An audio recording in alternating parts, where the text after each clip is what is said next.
Okay, Raj Bhavan నుంచి మా ప్రతినిధి యాకస్వామి లైవ్ లో సిద్ధంగా ఉన్నారు. మంత్రివర్గ విస్తరణకు అలాగే శాఖలకు సంబంధించి ఏ శాఖ ఎవరెవరికి కేటాయిస్తారు పూర్తి సమాచారం అందిస్తారు మా ప్రతినిధి యాకస్వామి చెప్పండి, శాఖల కేటాయింపుకు సంబంధించి ఎప్పటి వరకు ప్రకటన విడుదల చేసే అవకాశం ఉంది? అలాగే మహిళలకు ఈసారి కేబినెట్ విస్తరణలో ఎటువంటి చోటు దక్కలేదు, మరి వాళ్ళు ఏమైనా అసంతృప్తి వ్యక్తం చేస్తున్నారా?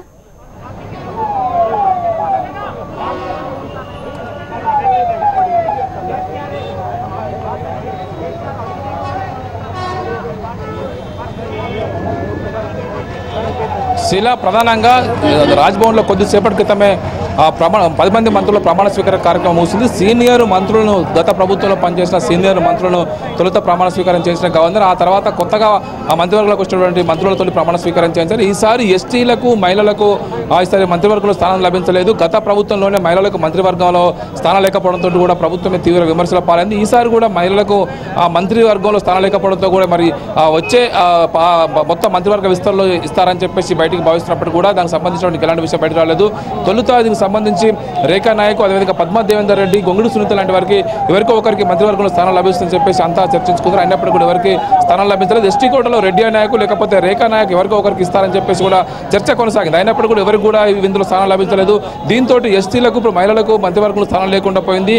పార్లమెంట్ ఎన్నికల అనంతరం పూర్తిస్థాయి మంత్రివర్గ విస్తరణ సమయంలో వారికి స్థానం కల్పిస్తారని చెప్పేసి టీఆర్ఎస్ వర్గాలు భావిస్తున్నాయి.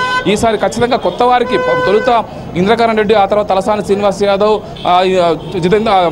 జగదీష్ రెడ్డి, ఆ తర్వాత ఈటెల రాజేందర్తో ప్రమాణ స్వీకారం చేసినటువంటి గవర్నర్ వరుసగా మిగతా కొత్త వారితోటి నిరంజన్ రెడ్డి, కొప్పుల ఈశ్వరు, అదేవిధంగా మల్లారెడ్డి, శ్రీనివాస్ గౌడ్ మిగతా వారితో ఇప్పుడు 5 మందితో మొత్తం ప్రమాణ స్వీకారం చేయించడం జరిగింది. 10 మంది మంత్రుల ప్రమాణ స్వీకార కార్యక్రమం ముగియడంతో కూడా గాంధీ మొత్తం ఇక్కడ రాజ్భవన్ పరిసర ప్రాంతాలను కూడా పూర్తిగా కోలాహలంగా మారాయి. చాలామంది నాయకులు, కార్యకర్తలు నియోజకవర్గాల నుంచి కూడా హైదరాబాద్కు వచ్చిన వారంతా కూడా మంత్రులు అభినందించడం కోసం ఇక్కడికి పెద్ద ఎత్తున క్యూ కట్టారు. ఇక్కడ నుంచి ప్రమాణ స్వీకార కార్యక్రమం పూర్తి కాగానే ముఖ్యమంత్రి కేసీఆర్ నేరుగా ప్రగతి భవన్కి వెళ్ళారు. ప్రగతి భవన్లో ముఖ్యమంత్రిని మర్యాదపూర్వకంగా కలవడం కోసం మంత్రులంతా కూడా అక్కడ వెళ్ళడం జరిగింది. 2 గంటల తర్వాత ఇప్పుడు మొత్తం జూబ్లీ హాల్లో 15వ ఆర్థిక సంఘం సమావేశం ఉంటుంది. ఆ సమావేశానికి ముఖ్యమంత్రితో పాటు మంత్రులంతా కూడా హాజరవుతారని భావిస్తారు.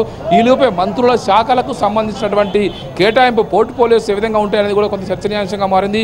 ఎవరెవరికి ఏ శాఖలు ఇస్తారనేది కూడా కొంత ఆసక్తికరంగా మారింది. ఎవరికి ఏ శాఖ ఇచ్చారని కూడా కొంత బయటికి కొంత సమాచారం పిల్లర్స్ బయటకు వచ్చినప్పుడు కూడా అది ఎంతవరకు నిజం అనేది కూడా ఇంతవరకు దానికి సంబంధించి క్లారిటీ రాలేదు.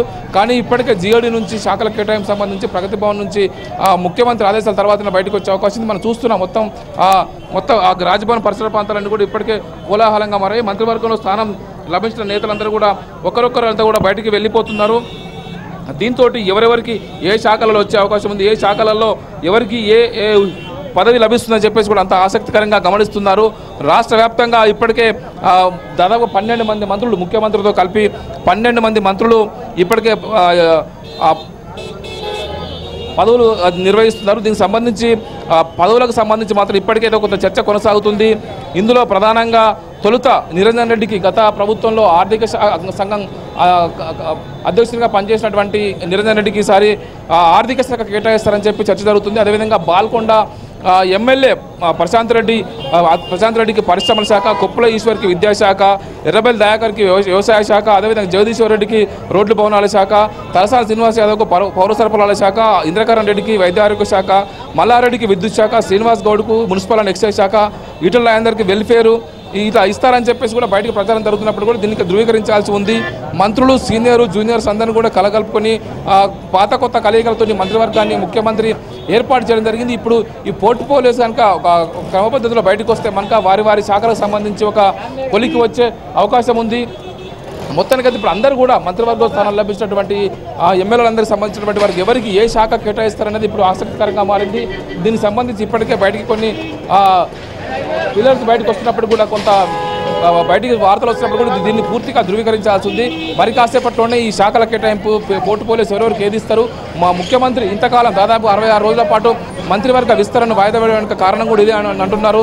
మొత్తం శాఖలన్నింటి కూడా కుదించి దాదాపు 33కు పైగా ఉన్నటువంటి శాఖలన్నీ కూడా కుదించి ఓన్లీ కొన్ని శాఖల వరకు 16-17 శాఖల వరకు కుదించి వాటిని కూడా మంత్రివర్గం ఇవ్వడం కోసమే ఇంతకాలం కసరత్తు జరిగింది. ఇప్పుడు కసరత్తు పూర్తయిన తర్వాతనే ఇప్పుడు మంత్రివర్గానికి ముఖ్యమంత్రి విస్తరణకు సుముఖం చూపారు. అందుకోసమే ఈ రోజు మంత్రివర్గాన్ని విస్తరణ చేపట్టారని చెప్పేసి కూడా చర్చ కొనసాగుతుంది. మొత్తానికైతే మరి కాసేపట్లోనే మంత్రివర్గ సంబంధించినటువంటి పోర్టుపోలు ఎవరెవరికి ఏది ఉన్నారని చెప్పేసి కూడా తెలియనుంది. ఇప్పటికే పలు కీలక శాఖలను కూడా ముఖ్యమంత్రి నిర్వహిస్తున్నారు. కేవలం హోంశాఖ మాత్రమే మహమూద్ అలీకి కేటాయించారు. దీంతో మరి కాసేపట్లో పూర్తిస్థాయి పోలీసు బయటకు వస్తాయి అంటున్నారు శీల. ఓకే, మరి రెండో దఫా మంత్రివర్గ విస్తరణ కూడా ఉండే అవకాశం ఉందనే వార్తలు వస్తున్నాయి. అది ఎప్పుడు ఉండే అవకాశం ఉంది? దాంట్లో ఎంతమంది ప్రమాణ స్వీకారం చేసే అవకాశం, దాని గురించి ఏదైనా ఇన్ఫర్మేషన్ ఉందా?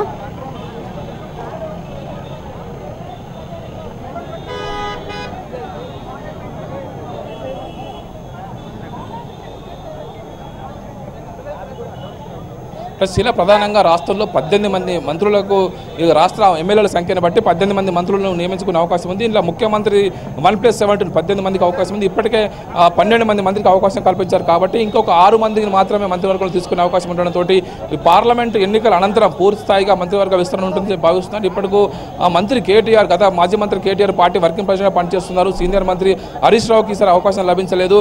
పలువురు సీనియర్లకు కూడా ఈసారి మంత్రివర్గంలో స్థానం లభిస్తున్నప్పుడు కూడా అందరినీ కూడా పక్కన పెట్టడం జరిగింది. దీంతో పార్లమెంట్ ఎన్నికల అనంతరం అన్ని సామాజిక వర్గాల సమతుకం ఆధారంగా మరింత మందిని మంత్రివర్గాలు తీసుకునే వెసులుబాటు ఉంటుంది. అందుకోసమే పార్లమెంట్ ఎన్నికల్లో మొత్తం 17 తెలంగాణ ఎంపీ స్థానాలు కానీ 16 ఎంపీ స్థానాలు గెలిచి జాతీయ స్థాయిలో టీఆర్ఎస్ పార్టీ కీలకంగా వివరించడం కోసం అనుకూలంగా ఉంటుంది. అందుకోసమే పూర్తిగా పార్టీ బాధ్యతలకు సీనియర్కి అప్పచెప్పడం కోసమే ఈసారి వారికి మంత్రివర్గంలో స్థానం లభించలేదని చెప్పేసి ఒక చర్చ కొనసాగుతుంది. ఆ పార్లమెంట్ ఎన్నికల అనంతరం పూర్తి స్థాయి మంత్రివర్గ విస్తరణ ఉంటుంది. అప్పుడే మిగతా వారికి కూడా ఛాన్స్ వచ్చే అవకాశం ఉందని చెప్పేసి కూడా చర్చ కొనసాగుతుంది పార్టీ వర్గాల్లో. శీల, ఓకే యాకస్వామి, ఆల్రెడీ ఎలక్షన్స్ జరిగిన తర్వాత 2 నెలల తర్వాత మంత్రివర్గ విస్తరణ జరుగుతోంది. అది కూడా 10 మందితో మాత్రమే ఈరోజు ప్రమాణ స్వీకారం చేయించారు. మొత్తం మరి అందరితో కలిపి ఒకటేసారి చేయించకుండా దఫాలుగా చేయించడం వెనుక ఉద్దేశం ఏమై ఉండొచ్చు?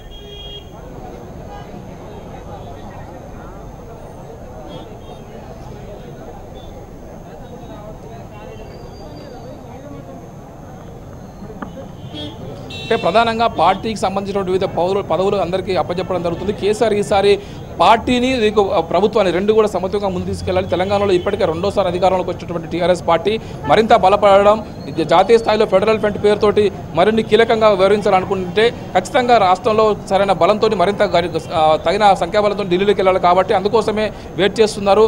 వచ్చే ప్రభుత్వంలో మనం కీలకంగా ఉంటే మనం 17కు 16 ఎంపీ స్థానాలను మన తెలంగాణలో చేయించుకుంటే జాతీయ స్థాయిలో మనకు కీలకమైన ప్రభుత్వంలో చేరడానికి కీలకమైన పదవులు వస్తాయి. మరోవైపు రాష్ట్రంలో ఉన్న డిమాండ్లు కొన్ని సాధించుకోవచ్చు, అనేక అవకాశాలు మనకు వస్తాయని చెప్పేసి ప్రభుత్వానికి ఒక అంచనా ఉంది. అందుకోసమే కేసీఆర్ కొంత ఆచితూచి ముందుకు అడుగు వేస్తున్నారు. ఇప్పటికే శాఖల కుదింపు కోసం దాదాపుగా 66 రోజుల కోసం ఈ మంత్రివర్గాన్ని వాయిదా వేస్తూ వచ్చారు. ఇంతకాలంలో కూడా తాను ఒక్కడిగా హోంమంత్రి మహమూద్ అలీని కలుపుకొని ప్రభుత్వం నడపడం జరిగింది. ఇప్పుడు మిగతా వారికి అవకాశం కల్పించారు. అందరితో కలిసి ముందుకు పోతున్నారు. రేపు వచ్చే ఎన్నికల అనంతరమే మిగతా వారికి అవకాశం వచ్చే అవకాశం ఉంది. అప్పటి వరకు కూడా అందరినీ పార్టీ కోసం సమన్వయపరుచుకుంటూ పార్టీ కార్యకర్తల్ని పార్టీని సమన్వయం చేసుకుంటూ ప్రభుత్వ సంక్షేమ అభివృద్ధి పరగాలని కూడా ప్రజలకు వెళ్ళడం కోసం పనిచేయాలి. అందుకోసం అందరూ కలిసికట్టుగా ఉండాలని చెప్పేసి కూడా అందుకోసమే దఫాలుగా ఈ మధ్యవర్గ విస్తరణ వాయిదా వేస్తూ వస్తున్నట్టు తెలుస్తున్నది. శీల, రైట్, థ్యాంక్ యూ యాకస్వామి.